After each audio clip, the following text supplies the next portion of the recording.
Monaco. 8 heures du matin. Gaëlle Talarida, 38 ans, organise depuis 10 ans le plus grand salon de vente de yachts de la planète. Ça y est, c'est parti. Nous allons approcher du bateau. Les bateaux officiels vont se mettre en flottille autour du navire pour le faire rentrer. Et nous allons lui faire un accueil comme il se doit au souverain. Dans ce bateau aux allures de paquebot, un hôte de marque, le prince Albert II, a tenu à inaugurer l'événement à bord de ce yacht pas comme les autres. Le R1 est un bateau d'exploration, c'est un bateau un peu particulier. Un mix entre exploration et avec le confort d'un yacht. Le souverain rentre d'une expédition en Corse. La protection de l'environnement fait partie de ses priorités. Or, ce yacht est équipé pour accueillir des missions scientifiques. Il est là-haut. Lunettes de soleil, casquette. Le prince Albert II. Tout Monaco l'accueille. Nos amis, les pêcheurs, tous les professionnels du yachting. C'est vraiment un moment particulier. Ce navire n'est pas à vendre, mais c'est bien le seul aujourd'hui dans le port de la Principauté. Le souverain s'apprête à découvrir cette 25e édition du Monaco Yacht Show. J'ai pas de style de bateau. Je prends autant de plaisir avec un petit bateau de 8 mètres qu'être sur un grand bateau. Mais c'est beau de voir une telle concentration de bateaux ici. Ce qu'il faut aussi rechercher, c'est ceux qui font l'effort d'avoir une démarche éco-responsable.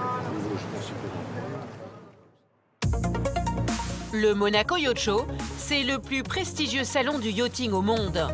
Durant 5 jours, tout le port de Monaco est à vendre. 120 méga-yachts, de 30 à près de 100 mètres de long. Comme le fleuron de l'événement, ce palace flottant, le Solange, le plus grand, le plus cher, 187 millions d'euros, 5 étages, avec salle de cinéma, spa et même son garage à jouets. Un univers hors norme où les rêves les plus fous sont permis. 600 exposants, 35 000 visiteurs, le rendez-vous le plus exceptionnel de l'année pour tous les professionnels et amateurs du yachting. On va aller visiter un 43 mètres. Vendeurs, décorateurs, acheteurs. Je veux un bateau de plus de 70 mètres. Le marché du yacht, c'est aussi une occasion pour vendre toutes sortes de produits de luxe. Les grandes marques en profitent pour faire leur publicité. Ici, durant 5 jours, à chacun ses challenges, à chacun ses défis. Ce sont des personnes qui ont tout. Donc il faut toujours arriver à trouver ce qu'ils n'ont pas. Immersion dans les coulisses de l'univers le plus luxueux, le plus exclusif de la planète. Sur le ponton central du port, tout le monde attend la venue du prince Albert II. Là, il y a beaucoup de monde sur les quais, je voudrais qu'on enlève en fait. Gaëlle, l'organisatrice, doit faire visiter au souverain cette nouvelle édition du Monaco Yacht Show. Elle doit aussi lui remettre un chèque, dont des partenaires de l'événement à sa fondation pour la protection de l'environnement. Mais problème, le chèque a disparu. Il faut appeler les plongeurs qui les récupèrent. Qu'est-ce qui se passe, Gaëlle? Alors, On avait une possibilité sur 10 milliards que le chèque de remise du don à la fondation passe entre les deux pontons. C'est arrivé. Il flotte. Le chèque s'est glissé dans cette fente d'1 demi-centimètre de large. Sur le bateau. C'est un gros chèque. Oui, 46 000 euros. Allô. Allô. C'est les imprévus, ça? Oui, c'est les imprévus. C'est le genre de choses que j'aime pas là, par contre. C'est pas très drôle. Je rigole jaune, à vrai dire. Donc là, il faut que tu appelles un plongeur, fissa. Mais il n'y a pas besoin de plongeur, il y a juste à se mettre à l'eau. Il n'y a pas besoin de plongeur. Oui, personnellement, je vais pas aller sous le ponton. Allô. J'espère que les plongeurs vont arriver vite. Pas le temps d'attendre les plongeurs. Gaëlle doit monter à bord. Le souverain l'attend. Monseigneur. Bonjour. Très bien. Voilà. Sourire de circonstance, Gaëlle ne laisse rien paraître. Heureusement, sous le ponton, les plongeurs sont à l'œuvre et la situation s'arrange. Merci. Celui-là, il a été béni. Ah, ben bravo. Oui, c'est voilà, tout bien. Merci beaucoup. Gaël peut remettre le chèque au souverain sous les objectifs des photographes. Merci. Personne ne s'est douté du scénario catastrophe. Prochaine mission, Gaël a 2 heures pour montrer au prince le résultat de son année de travail. Alors, en fait, on va partir à gauche sur le... Vous m'attendez, on s'attend en bas. Le souverain a prévu de faire le tour du salon. Pour les 600 exposants, cette visite est une occasion en or de se faire connaître. Ils espèrent tous la visite du prince sur leur stand. Sous la tente principale, Sabrina a la boule au ventre. C'est pas au bon endroit, c'est pas... Cette décoratrice de yacht est l'une des plus connues dans le milieu. Mobilier, vaisselle, tissu, elle fournit de A à Z l'ameublement de ses bateaux grand luxe. La venue du prince sur son stand serait un immense coup de projecteur sur son travail. Inquiète, elle se tient au courant de son avancée. Il repart de Silverfast. Ok, donc il arrive. Qui? Monseigneur. Tiens, ma poche. Venez ici, Suzanne. Pour l'occasion, son mari Espen Oyeno, architecte naval, est venu la rejoindre. Voilà, alors, attends que je t'arrange. Allez, non, mais moi, Je t'arrange. Moi, je fais rien. Moi, je fais rien. Moi, je travaille. Le couple a souvent eu l'occasion de collaborer sur des projets d'envergure. Le souverain fait son entrée sous le chapiteau. La tension monte d'un cran pour Sabrina. Oui, enlevez ces 2 poufs-là. Va-t-il s'arrêter chez elle? Bonjour. Comment ça va? Bien. Superbe. Alors, vous voir?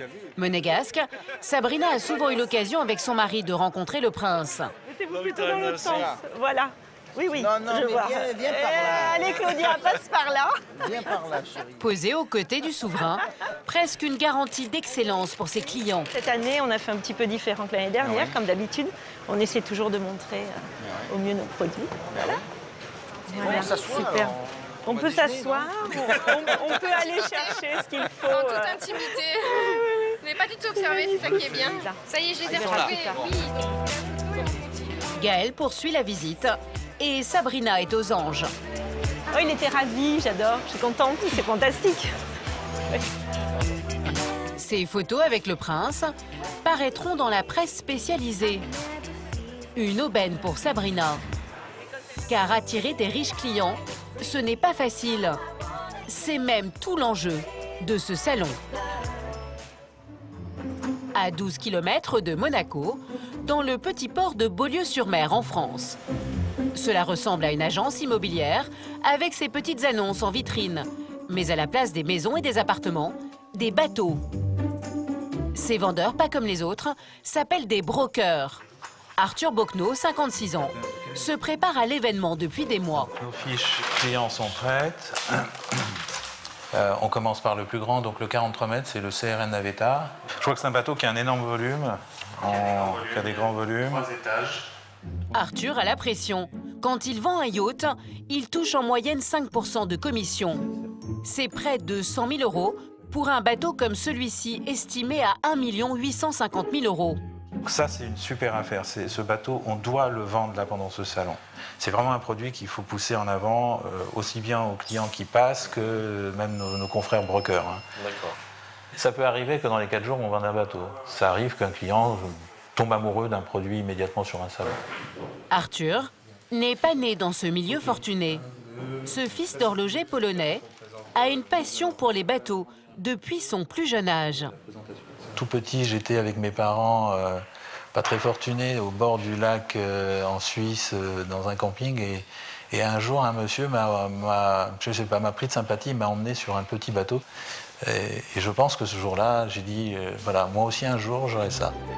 Aujourd'hui, Arthur n'a pas de bateau, mais une société qui compte 17 salariés. Parmi eux, son fils Nicolas, 22 ans. À Monaco, père et fils vont devoir faire face à une concurrence redoutable. 70 brokers comme eux sont prêts à tout pour vendre un yacht à un milliardaire. À Monaco, Sabrina, la décoratrice, est dans les starting blocks. C'est lors de ce salon qu'elle réalise le plus gros de son chiffre d'affaires. Elle est tendue. Faut enlever le service du milieu, c'est pas le bon. Il est où le service? Sabrina ne travaille qu'avec des grandes marques de luxe. Une table dressée comme celle-ci coûte environ 25 000 €. Vous voyez par exemple, là on a par exemple des assiettes en porcelaine de Limoges, hein, avec tout un bord en argent massif, avec des couverts en argent massif. Et avec ça, plutôt que de faire quelque chose de blanc tout simple, on y rajoute nos petits ronds de serviettes qui vont avec. Et tout de suite, ça le rend un petit peu plus sympathique. Là, c'est vraiment ce que l'on fait toute l'année, le détail de tout ce qu'on met sur les bateaux. Ce qui est bien, c'est que de ce côté-là, on a vraiment le mobilier, c'est plus pur, on est dans les couleurs de l'année, donc c'est parfait. C'est parfait. Quand la décoratrice s'occupe de l'aménagement complet d'un bateau, c'est un contrat de 2 millions d'euros minimum. Alors comment fait-elle pour attirer cette clientèle de milliardaires en quête d'excellence? Je suis très exigeante, même embêtante. Je pense que si vous n'êtes pas exigeant et vraiment pointilleux surtout, on n'y arrive pas là. Déjà, le détail est très important. Mais en plus de ça, il ne faut rien laisser au hasard. Absolument rien. Ce sont des personnes qui ont tout. Donc il faut toujours arriver à trouver ce qu'ils n'ont pas, ce qu'ils n'ont jamais vu. Son objectif, convaincre les riches propriétaires de l'embaucher comme leur décoratrice. Pour cela, ce soir, elle organise l'une des plus belles fêtes du salon. Elle attend 200 personnes. À l'extérieur, le Monaco Yacht Show bat son plein. Les brokers, les vendeurs de bateaux déploient chacun leurs armes pour attirer l'œil et séduire les richissimes clients. Mannequins, hôtesses d'accueil, petits fours et champagne. Le rêve des 70 brokers, signer le contrat de leur vie. Chez Arthur Bocquenot, un simple stand de 20 mètres carrés sans hôtesse ni champagne. Juste des photos sur ce panneau en plastique. Alors comment s'y prend-il pour trouver ses clients ultra riches? Il ne faut pas penser qu'on prend le téléphone et qu'on appelle Monsieur X ou Monsieur Y, PDG d'un gros groupe à l'étranger ou en France, et qui vous répond au téléphone. Il faut ratisser très très large. On fait du mailing de luxe en envoyant des très belles brochures à toutes les adresses des grosses sociétés. On est toujours à l'affût de, bien sûr, je ne sais pas, de partenariats avec des sociétés qui vendent des avions ou de joaillerie bijouterie, où on fait des opérations en partenariat avec des voitures de luxe. Ces efforts ont payé. Ce matin, il doit faire visiter un yacht à 7 hommes. Ce personnage fait partie de ces gens que l'on ne voit jamais. C'est l'homme de l'ombre de 4 oligarques russes. 15 ans qu'Arthur crée un lien de confiance avec cet intermédiaire. À la clé, la possibilité d'une vente de plusieurs dizaines de millions d'euros. Alors Arthur est particulièrement vigilant. Quand on a un client qu'on a réussi à inviter à visiter des bateaux, on ne le lâche pas. C'est vrai que c'est un monde un peu de requins. Entre brokers, c'est une grosse compétition. Donc une fois qu'on tient le client, toute la journée, on est avec lui. Avant qu'il rentre et qu'il change d'avis ou qu'il passe à visiter un de nos confrères. Après toi. Merci. L'homme parle français et s'y connaît parfaitement en bateau. Privilège rare, il a accepté notre caméra dans ce rendez-vous d'affaires très confidentiel. Direction, l'extérieur du port. On va aller visiter un 43 mètres CRN. Parfait. C'est un bateau qui est de 2013. Ce jour-là, c'est un grand PDG russe qui a envoyé l'homme repérer des yachts. Voici celui qu'Arthur veut lui vendre. 14 millions d'euros. Un bateau d'occasion qui appartient à un riche Brésilien. Si Arthur réussit son coup, il touchera 4% de commission, soit près de 500 000 euros. Un joli pactole. Alors Arthur est fébrile. Après vous. Merci, mais je voudrais vous suivre. Donc on a un salon avec la possibilité d'ouvrir complètement, bien sûr, les portes et d'avoir un traversant. En tout, 200 mètres carrés habitables. Un ascenseur qui dessert tous les niveaux. Bon, sur un 43 mètres, c'est plutôt rare. Hein. Une cabine propriétaire, avec des belles baies vitrées. Très large, on utilise tout l'ensemble de la largeur. Terrasse balcon. Un petit terrasse, on ouvre un peu. Sur les 3 étages du yacht, des terrasses attenantes aux 6 chambres. Des matériaux nobles, comme du bois d'acajou, du marbre ou du cuir. Alors, la finition est quand même, on est dans le haut de gamme quand même, bien sûr. De salon extérieur et petit plus, ce jacuzzi sur le pont supérieur. Dans chaque pièce, l'homme inspecte tous les détails. Il y a de beaux espaces à vivre, c'est ça qui est... Il y a une douche comme d'habitude. Toujours, tous les cabines sont avec douche. Ouais. Comme je l'ai visité, je peux conseiller aux clients en disant il est très agréable, il est spacieux. Ce qu'on ne voit pas sur les photos, c'est mon rôle de rajouter. Et pourquoi il n'y va pas, lui? Et il ne peut pas. Pourquoi? Parce qu'il gagne de l'argent en ce moment-là. C'est des gens qui sont occupés. Il faut payer le bateau comme ça, vous imaginez? L'homme sait de quoi il parle. Au prix du bateau, 14 millions d'euros, il faut ajouter son coût d'entretien, 10% du prix d'achat, chaque année. Mais aujourd'hui, Arthur a peut-être une chance. Il faudrait voir parce que j'ai quelqu'un qui peut être vraiment intéressé. Il faudra que tu m'envoies toute la documentation, la spécification. Je fais pas de photos parce que je sais que tu les as faites comme d'habitude. On a toute une brochure PDF. Donc... Parfait. D'accord. Quelques minutes plus tard, surprise. Coup de fil immédiat en Russie.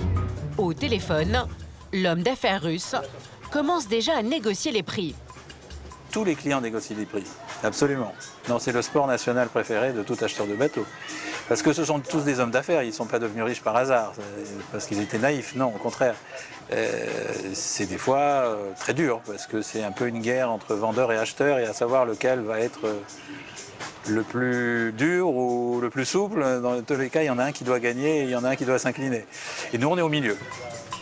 Le bras de fer entre le vendeur et l'acheteur risque de durer quelques semaines. Mais pour Arthur, c'est un signal encourageant pour la suite du salon. Ce soir, dans l'un des restaurants les plus chics de la région, Sabrina, la décoratrice, a convié plus de 200 personnes. Scott, comment ça va? Bien? Ses invités, pour la plupart des propriétaires des plus beaux yachts de la planète. Son but, entretenir son carnet d'adresses et créer des nouveaux liens d'amitié qui pourront peut-être déboucher sur de nouveaux contrats.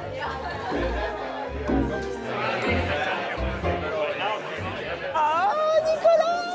Comment ça va? Ça va et toi? Je croyais arriver la première. Eh ben, pas tout à fait. Pour ces hôtes d'exception, la décoratrice a vu les choses en grand. Buffet 3 étoiles, champagne, le tout accompagné au piano. Et au micro, son mari Espen. C'est très informel ce soir. L'idée, c'est qu'on se fasse de nouveaux amis. On se voit au Mexique. Yeah! L'ambiance est festive et conviviale. Sabrina a un mot pour chacun de ses convives. Au fil des années et des soirées, elle a su créer des liens très étroits avec des grands propriétaires de yachts. Un relationnel hors pair, pouvant s'avérer précieux pour se démarquer de ses concurrents. Une pratique commerciale courante dans le monde du luxe. Ce sont mes clients de Hong Kong. J'ai décoré un super bateau pour eux. Aujourd'hui, notre yacht est à Shanghai, en Chine. Elle vend à l'international. Sabrina vend partout dans le monde. C'est une confiance qui s'installe, une amitié, une sympathie. Et tout doucement, les choses arrivent. À ses côtés, son mari saisit aussi les opportunités. Échange de cartes, prise de rendez-vous. Le Monaco Yacht Show se prolonge ici, comme avec cet homme d'affaires britannique, invité pour la première fois.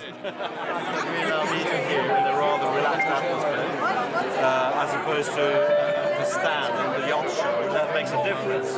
I think so. Je pense que oui. A huge difference. L'idée, ça fait une différence énorme. Le fait que c'est plus relax. Why? Because it's more emotional. Plus d'émotion, plus de choses plus relax. Voilà. Il a raison. Coût de la soirée, 80 000 €. Alors Sabrina a une idée. faire sponsoriser la fête par des grandes marques de luxe, comme ce joaillier diamantaire qui voit l'occasion de rencontrer des potentiels clients. C'est que pour la soirée ou c'est un cadeau? J'aimerais bien, soit un cadeau, on va en parler sérieusement. C'est trop petit pour un cadeau. Elle mérite mieux, elle mérite plus gros. C'est bien. Voilà. Sabrina a les collections, moi j'ai les produits. Donc concrètement, j'espère que les gens vont découvrir la marque, qu'ils auront l'occasion de m'appeler plus tard, que voilà quoi. Donc c'est simplement avoir l'occasion en fait de les rencontrer sur un endroit un peu incroyable. Et en échange, vous sponsorisez la soirée, vous participez On participe aux frais de la soirée, donc que ce soit avec le menu, que ce soit avec la location du lieu, donc, ce qui est tout à fait normal, quoi, donc on partage les frais. Grâce à sa soirée, Sabrina a tissé des liens qui vont sans doute déboucher sur de nouveaux contrats. Le lendemain, chez Arthur Bocno, le broker, et son fils Nicolas, quelques visites supplémentaires de yacht, mais pas encore de vente ferme et définitive. Mais ils ont un autre business qui se porte bien. Nicolas supervise la vente de ce que l'on appelle les water toys, les jouets aquatiques pour adultes. Ça va, Seb? Tout va bien? Ça se passe bien? Ouais, ça va. Ouais. Il y a 10 Seabob commandés, donc là il y a 5 Seabob en stock. Seabob, flyboard, planche de surf électrique, ce sont les jouets qu'achètent les milliardaires pour mettre sur leur yacht. Le flyboard, un jet d'eau qui vous propulse dans les airs, c'est le must de cet été, à partir de 5 000 €. S'envoyer en l'air à 10 mètres de haut, pour eux, c'est quelque chose qui est incroyable. Et maintenant, sur chaque yacht, sur la Côte d'Azur, il y a au moins des jouets comme ça. Dans les joujoux aquatiques, il y a aussi cette planche de surf électrique. 45 minutes d'autonomie et une vitesse de 55 km/h, surtout sur une mer d'huile. Un milliardaire, au bout d'une après-midi sur son bateau, il a envie de faire quelque chose. Alors il y a deux solutions. Il s'ennuie? Oui, il s'ennuie. Il y a deux solutions. Soit il va faire la fête à Saint-Tropez, soit il va jouer avec ses jouets. Les water toys, c'est 30% du chiffre d'affaires de Nicolas et de son père. Un de leurs produits phares, le Seabob, cette luge aquatique. Ça va? Comme un dauphin. Il suffit de faire une rotation avec son corps, de gauche à droite. Voilà. Et si on a envie de plonger, on fait comme si on plongeait sans machine. Et dans cet univers ludique pour riches, l'imagination des constructeurs est sans limite. Quoi de plus chic qu'une virée dans son submersible privé? Ce sous-marin descend jusqu'à 1000 mètres de profondeur avec 3 passagers à bord. Et encore plus fort, ce bolide a tout d'une Formule 1, mais la voiture de course se déplace sous l'eau. C'est la fierté des commerciaux. On aime être avec les requins, être sous les requins et les suivre. Ça, c'est vraiment super. Il n'y a rien de mieux sur la planète. Pour suivre les requins avec cette Formule 1 des abysses, il faut débourser 1,5 million d'euros. Un univers démesuré, inaccessible au commun des mortels. Alors, sur ce salon, certains sont prêts à utiliser tous les subterfuges pour vivre le grand frisson des ultra-riches. L'entrée au public est de 150 € par jour et par personne. Mais à ce tarif-là, ça ne vous donne pas le droit de monter à bord des méga-yachts. Du coup, certains visiteurs se font passer pour de faux acheteurs. Arthur, le broker, connaît bien le phénomène et il a appris à les repérer. L'intérêt, c'est de rêver. C'est faire semblant d'acheter un bateau, c'est déjà comme si presque on l'avait. Ça va avec tout ce qui va à côté, boire un verre à bord, le visiter et faire semblant. C'est jouer un rôle. Donc dans ces salons, oui, ça existe. Et comment vous reconnaissez les faux? On essaie de s'attacher à des petits détails. Bon, la façon de parler, la façon de connaître déjà le métier. Est-ce que quelqu'un a déjà eu un bateau? Ensuite, on regarde, par exemple, quelles chaussures il porte, quelle montre il a, avoir des mains assez propres, enfin, vous voyez, des ongles faits, des choses comme ça. Et justement, un homme entre sur son stand. Arthur le soupçonne d'être un faux milliardaire. Je suis très intéressé par le DV9. Il va à quelle vitesse? 29 nœuds. C'est Nicolas, le fils d'Arthur, qui s'y colle. L'homme s'intéresse à un yacht en vente à 43 millions d'euros. La taille de la piscine est impressionnante. Quel genre de bateau vous avez? Juste un petit. C'est pour ça que je suis très intéressé. Arthur décide d'intervenir et pose des questions sans détour. Comment vous allez financer un bateau comme celui-là? Je paye cash. Vous n'avez pas besoin de prêt pour ça? Non, non, non, non. Vous avez une idée du coût de l'entretien? Oui, oui. C'est un vrai bateau de réception. Vous voulez l'acheter?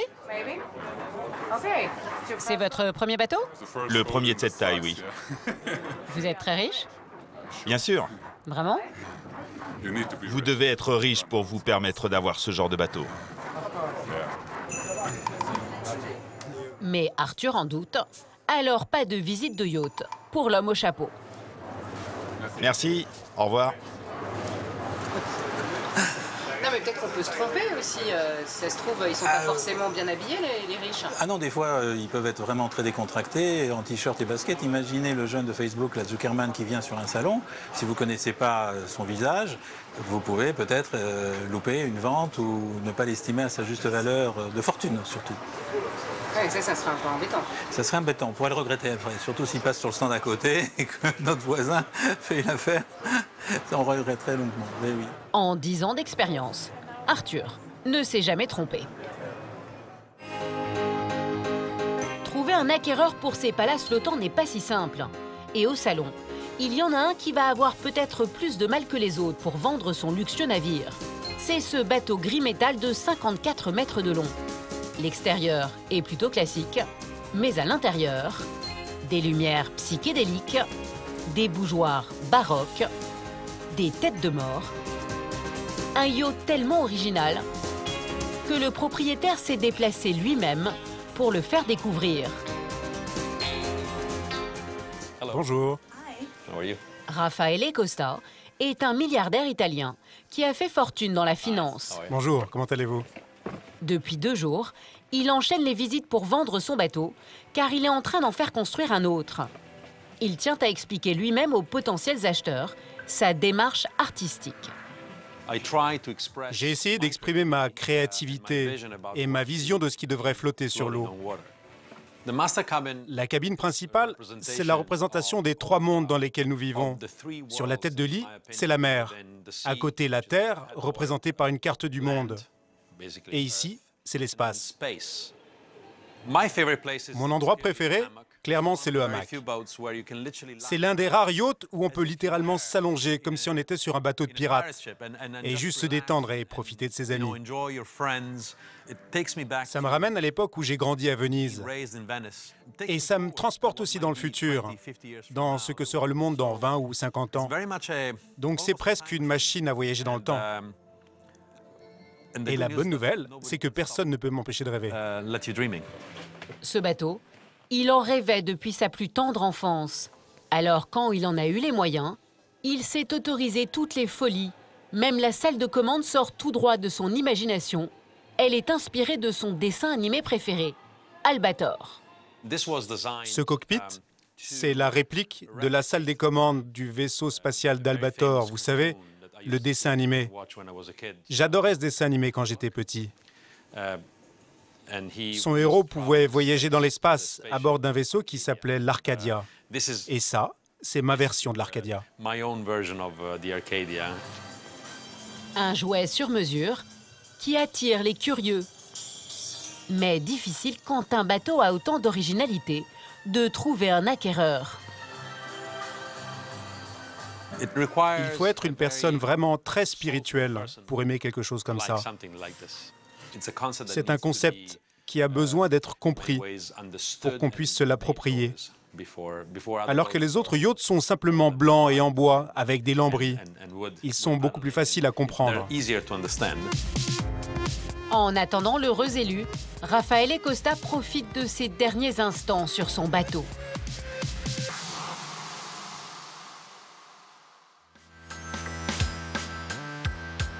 À l'autre bout du port, Gaëlle, la directrice du Yacht Show, s'active. Une délégation de milliardaires chinois est en ce moment même à Monaco. Son objectif, faire en sorte qu'il reparte avec l'un de ses palaces flottants.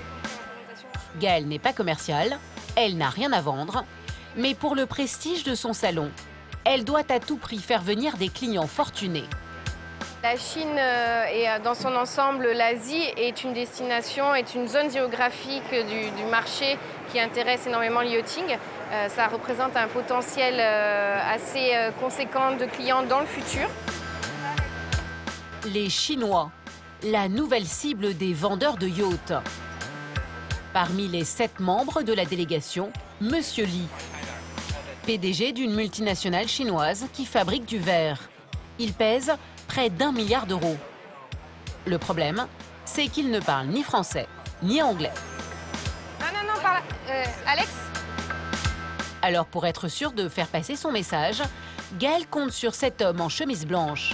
Un Français d'origine chinoise, c'est lui qui a accompagné la délégation depuis la Chine. Patron d'une revue de luxe à Shanghai, Alex s'est lancé un défi, amener les riches Chinois à adopter des loisirs de luxe occidentaux. Monsieur Li est de Chengdu, qui sont arrivés hier sur la région. Et donc très excité pour découvrir les bateaux du salon aujourd'hui. Ça va? Et pour cette visite privée, Gaëlle a sorti le grand jeu. Petit tour du port avec un bateau navette en ronce de noyer et mobilier cuir, très haut de gamme. Et ce n'est pas pour rien, car ici tout est bon à vendre. C'est déjà un beau bateau qui a déjà un certain budget, qui est assez conséquent. Je pense que c'est un bateau qui doit avoisiner les 1 million d'euros, je pense, quelque chose comme ça. L'année dernière, les clients que nous avons amenés à bord du bateau, qui était un bateau assez similaire, en fin de visite, on dit bon, on l'achète. Gaëlle espère faire encore mieux cette année. Et pour en mettre plein la vue, direction le large, où le salon se prolonge. Une 50aine de yachts, eux aussi à la vente, mais qui n'ont pas trouvé place dans le port. Un spectacle saisissant pour les visiteurs chinois, qui touchent du doigt un univers qu'ils ne soupçonnaient pas. Regarde, regarde! Il y a un hélicoptère sur le bateau. C'est fou! C'est impressionnant de voir un hélicoptère sur le bateau, parce que c'est vrai qu'en Chine, on n'a pas encore cette taille de bateau sur le marché chinois. Donc pour lui, c'est vraiment